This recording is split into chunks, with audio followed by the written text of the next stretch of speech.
Powered by Riverside FM. Welcome to another edition of Unconventional Playbook. Please hit that like and subscribe button.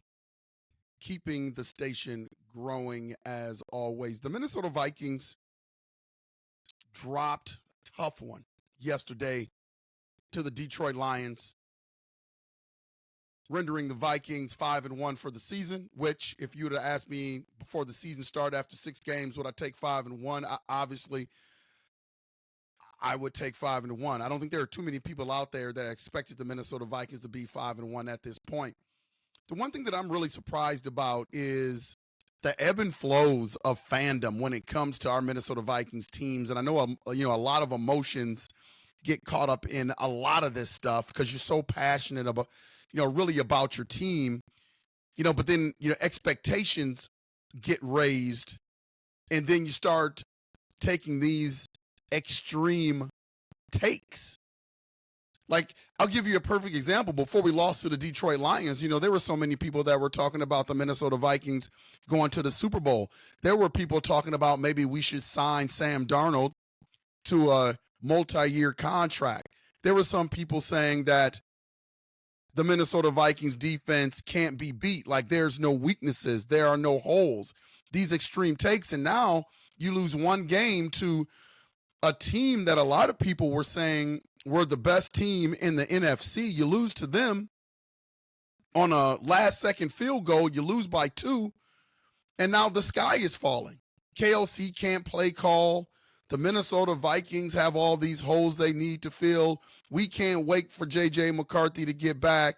B-Flow's defense got exposed. All of these extreme takes. But when you look at these extreme takes, the realistic take is somewhere in the middle. And I'm going to start with the quarterback position. Sam Darnold is playing his best football that he's ever played. This is not a hot take, man. This is a real take. He is playing his best football that he has played in his entire career with the Minnesota Vikings. And I think the Minnesota Vikings coaching staff should get praised by that. KOC should get praised by that. Sam Darnold should get praised by that. We were saying these are the best weapons that Sam Darnold has ever had in his career, and that if he couldn't succeed here, he couldn't succeed anywhere, and he's succeeded here. He's got the Minnesota Vikings to 5-1. And he's playing some good football. The question that I'm asking UP Nation and I'm asking fans out there is, what do you want the end game to look like? Do you want the end game to be Super Bowl champions, or do you want the Minnesota Vikings to be pretty good? See, here's what I'm going to say about Sam Darnold. I love the way he's playing. I want him to be our starting quarterback for the rest of the year, because he gives us our best chance at winning this year. The question remains is, do you think when you watch Sam Darnold that he has championship DNA? Now, I'm not going to make this a Kansas City Chiefs podcast. Matter of fact, I'm not real big fans of the Chiefs, but I respect what they've done within that organization and Pat Mahomes. Pat Mahomes rolled another game yesterday to keep the Kansas City Chiefs undefeated. Here's the thing about the Kansas City Chiefs, Pat Mahomes. It doesn't matter whether it's a short week. It doesn't matter whether it's a bye. It doesn't matter whether they're playing at home. It doesn't matter whether they're playing on the road. You continue to throw obstacles at Pat Mahomes and the Kansas City Chiefs, and all they do is win. All they do is win. And I know everybody's going to tell me, well, there's 21 other guys out there, 10 more guys on defense, offense other than Pat Mahomes, and 11 guys on defense. Man, I get that. Football is a team sport. But Pat Mahomes is driving that ship. And when you have a quarterback that can go out under any conditions Whether he has wide receivers or doesn't have wide receivers, whether he's on the road or at home, and perform up to a championship standard, that's what I want for the Minnesota Vikings. And all I'm saying is, I don't see that in Sam Darnold. He's the best that we have this year. But I have been surprised at all the talk about multi-year deals when we have JJ McCarthy in the wings. Now, we haven't seen enough of JJ to say whether he has that championship DNA or not, but his resume looks pretty damn good. State championship in high school, national championship at Michigan, looked pretty good when he was with the Vikings during training camp, looked pretty good in one preseason game. I'm rolling with that. I want to see that blossom. I think you have to. And if you look at the financial side of Sam Darnold, you bring him back, is going to be a multi-year deal for at least $35 million that eats into the salary cap of about $80 million that we're going to have next year. I just don't want to do that. I just don't want to do that. I am taking a chance that JJ McCarthy is not going to be any worse than Sam Darnold, if not better, and we have money to spend to fill some holes. And this is not disparaging Sam Darnold, man. I love Sam. Sam, keep balling out.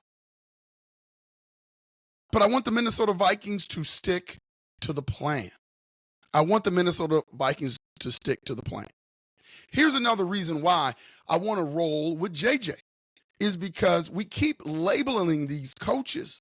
KOC has been labeled the quarterback whisperer, offensive genius. And to be honest with you, he's done a really, really good job with quarterbacks, man. Look at the job he's doing with Sam Darnold. You can go on and on and on about his opportunities to interact with the quarterbacks that we've had in the past, and he's done a pretty good job. Hats off to KOC. The one thing that we keep hearing, though, is about his acumen on the offensive side of the ball. He's an offensive genius. And honestly, in the 3 years that I've seen that, have we had a good offense? Absolutely. When Kirk Cousins was slinging the ball his first year here, you could see that KOC's fingerprints were all over this thing compared to the offensive acumen of someone like a Mike Zimmer. Doing a good job. Doing a good job. Last year, the offense was kind of hit or miss. This year, the offense has kind of been hit or miss. You can argue that the offense really hasn't shown its capabilities since the second half of the Green Bay Packers game. There are these dry spells offensively. And so when I hear the word genius,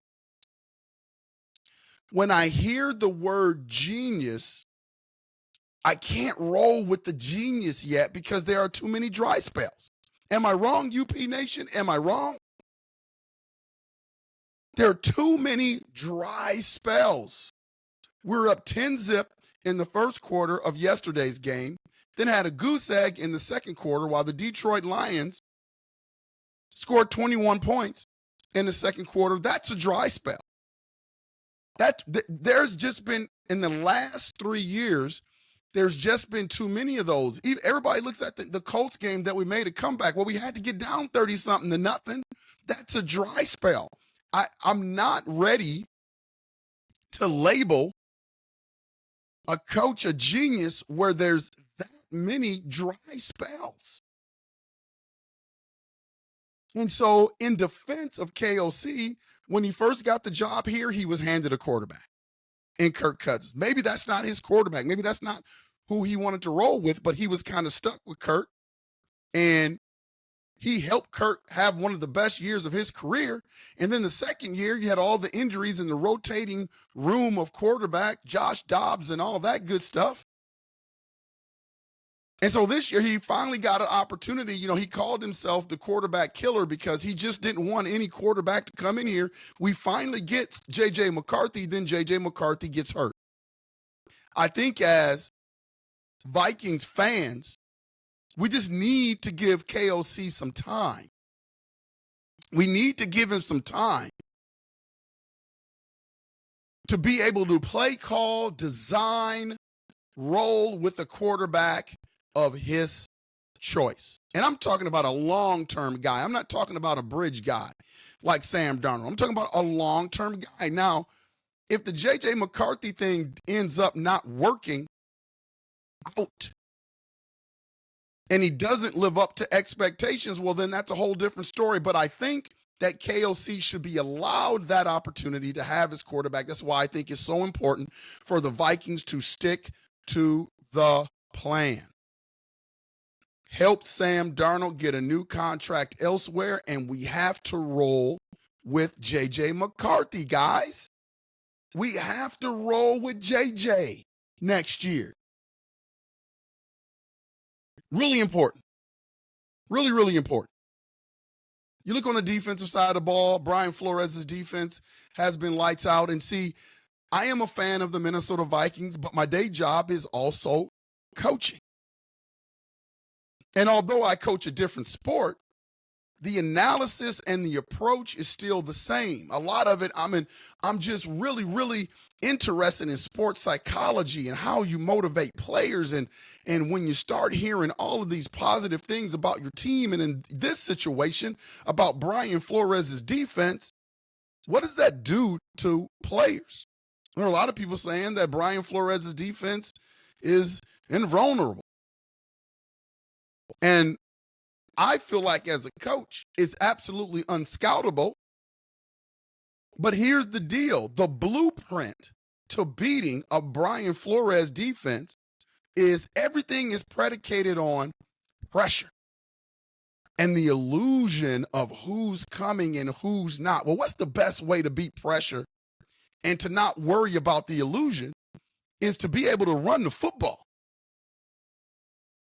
And see, this is what I was afraid of when I looked at the Detroit Lions as an opponent. I said to myself, man, this is the first team that we face with a significant upgrade in offensive linemen. And you got two legit running backs. Sonics and Knuckles is what they call them in Detroit. You got two legit running backs that can put some heat on that front. Because if you can run the ball effectively, what you're essentially doing is taking away the amount of times you can confuse Jared Goff at the line of scrimmage. Like, doesn't that make sense? You take away those crucial opportunities for the Minnesota Vikings defense to be able to confuse Jared Goff at the line of scrimmage when you can pound the run and pound the run and pound the run. The second part of that is if you can pound the run on first down and make it 2nd and 5, 3rd and 3, stay on schedule, now Brian Flores has to be the one that's guessing on defense. Because the Detroit Lions aren't going to be in a lot of passing situations where you know what's coming, a pass, and then your defensive players can pin their ears back, and here comes the confusion for Jared Goff. The Detroit Lions did a great job as the game went on in terms of staying on schedule. That is not about scouting. That is saying we've got to be in these type of situations to weaken what the Minnesota Vikings do on defense. This is a chess match. This is why I love coaching. This is why I love watching sports. It's the chess match. The Detroit Lions won the chess match yesterday. Because I'm telling you, this is not a knock on the Minnesota Vikings players. This is not a knock on B-Flow as a coach. But if the Minnesota Vikings can't keep you in passing situations for the majority of the game, it weakens what they can do to you on defense. That is a fact. That is a fact. And the Detroit Lions came in with the game plan yesterday and exposed some weaknesses that the Minnesota Vikings defense may have. And they made sure they kept themselves in situations where B-Flow had to figure out, okay, are they going to run the ball this down or they're going to pass the ball this down? That is just the reality of it.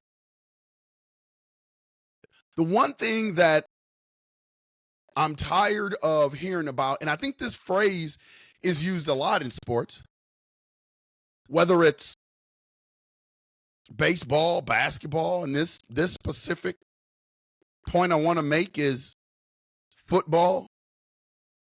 When people look at schedules, this usually comes up when analysis, analysts are looking at schedules and they're saying, well, this team has this game at home and, they got to win this game because now they got a 3-game home stretch. And I've said on previous podcasts, man, that travel matters. Like, travel matters. And so what I'm tired of hearing is us hanging these games of significance and how they should turn out on whether or not we're playing at home. That doesn't matter to the Kansas City Chiefs. And again, I'm not comparing franchises, but I'm comparing franchises. Teams with championship DNA don't care whether they're playing at home or whether they're not playing at home. The Minnesota Vikings this year have beaten some really, really good teams at home. San Francisco 49ers, Houston Texans. And the fans at US Bank Stadium has been great. Skull Nation, Purple Nation, UP Nation. You guys have been absolutely lights out fantastic. One of the best fan bases in the league. But when was the last time when there were expectations and the Minnesota Vikings had a home game where expectations were raised? And I know they beat good teams. I'm not talking about good teams. I'm talking about big games. There's a difference. There's a difference between San Francisco 49ers. That's a good team. That wasn't necessarily a big game. The Houston Texans, that was a good team. That wasn't necessarily a big game. I'm talking about games that are for playoff spots. I'm talking about games that are for first place in the division, whether or not you get into the playoffs, first place in the conference, big games with big expectations. When have the Minnesota Vikings won one of those games at home with the fans chanting, "Skol, Skol, Skol," and whoever's blowing the horn? We haven't won many of those games in a long time. I'm trying to rack my brain. If I remember correctly, we just had to win a couple of those games to get into the playoffs last year. We were at home in front of our fans and couldn't do it. Here was another big game at US Bank Stadium, and I said it in previous podcasts, man. I just want to see the Vikings win a significant game in front of that fan base, because the Minnesota Vikings fan base deserves for the Vikings to be able to come through in those moments. And again, man, this is not disparaging the Minnesota Vikings. They lost to arguably the best team in the league, or the best team in the NFC, by 2 yesterday on a last-second field goal. They came up short, but point blank, they didn't win the game. This is reality talk today, man. This is not an extreme take. Anything that I talk about, you can research it, and it's true. I'm not about the extreme takes. People talking about, KOC can't play call. Maybe KOC hasn't had the opportunity to have his guy yet. That makes a difference, and this is why I want to see JJ McCarthy. Sam Darnold's a great stopgap, but if KOC could tell it, man, KOC could tell it, he wouldn't look at Sam Darnold as his franchise guy. He's already told you when JJ got hurt, if one good thing that came out of this training camp, came out of the preseason game, is that we found our franchise guy. He wasn't talking about Sam Darnold. Here's the deal, man. Stick to the plan, Vikings. This is a message to the Minnesota Vikings. Stick to the plan. Fans, continue to support this team. Let this season be what it's going to be. If you would have asked the majority of fans before this season started, where would they be? You would take the 5-1 start. You would take the 5-1 start. I know that you would take the 5-1 start. So let the season ride itself out. And if that ends with us going to the playoffs, then let's enjoy that. If it doesn't, it doesn't. But stick to the script. Take that $80 million in salary cap money and build on this great foundation that we have shown that we have with this team. Build a great team around this excellent coaching staff that we have. And take our franchise quarterback and develop him at the same time, giving him the opportunity to succeed. We are on, Vikings fans, the precipice of being great. And so we can't let this year, in terms of the way I see it, a year where I had no expectations. I wanted us to be competitive, and I think that's what we've shown. I wanted us to win some games, and we've shown the ability to do that, but I definitely wasn't thinking Super Bowl.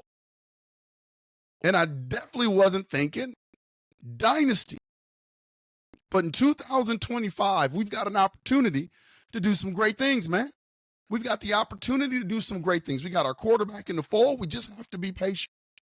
And we have to ride this thing out, enjoy the wins, not get too over the moon on the wins and talk about Super Bowl championships. But at the same time, we shouldn't jump off the cliff when they lose one game. Because I'm going to tell you a secret, and you can book it. They're probably going to lose another one, guys. They're probably going to lose another one. And when you lose a game, that means somebody on the Minnesota Vikings is not going to perform well, whether that's Sam Darnold, Aaron Jones, the offensive line, defensive line, quarterbacks. There's going to be somebody that's not going to play well.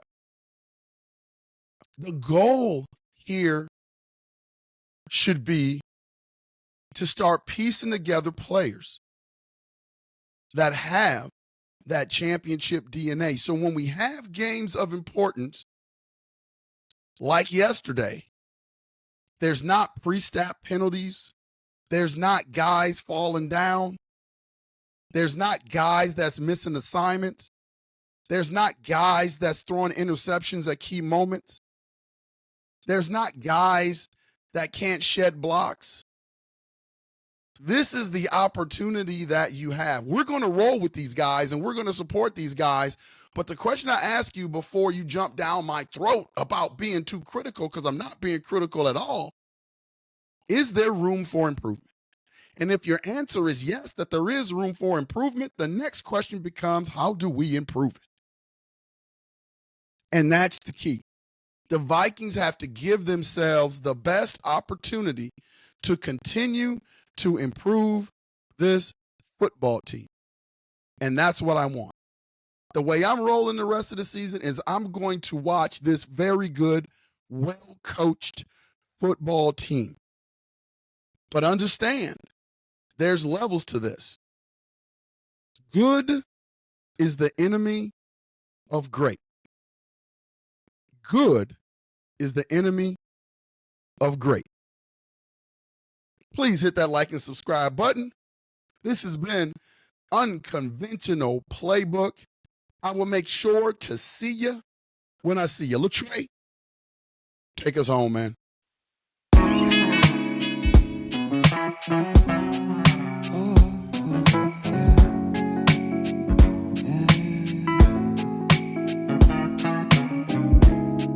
I don't know who I am. Can I say I'm a man? Am I losing my mind? Am I wasting my time? Do I know who I am?